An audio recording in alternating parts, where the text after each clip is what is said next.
ភាពក្រដែលជួយជ្រើសយកបរំមានតែបងម្នាក់ប៉ុណ្ណោះដែលសង្គ្រោះដោយចិត្តស្មោះសរកាលនៅមានប្រាំបងអីនាងពឹងពាក់ទៅមកតែពេលអូនភ្លៀងខ្លួនក្រតែរកក៏មិនទទួលដងបាងម្លេះទេ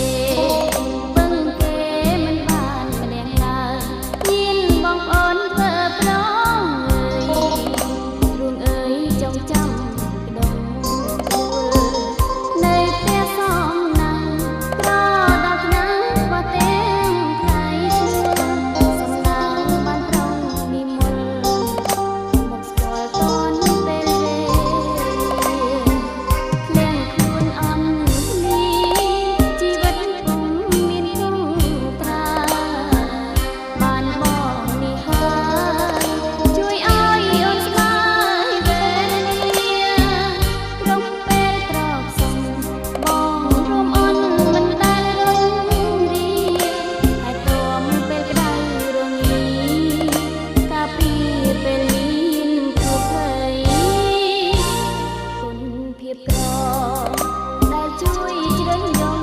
ស្នូមានតែដងប៉ុណ្ណោះបរំស្អីក្នុងចិនស្រីប្រឡងអចិន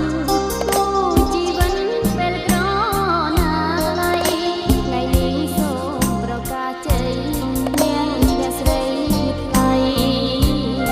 នាងកូ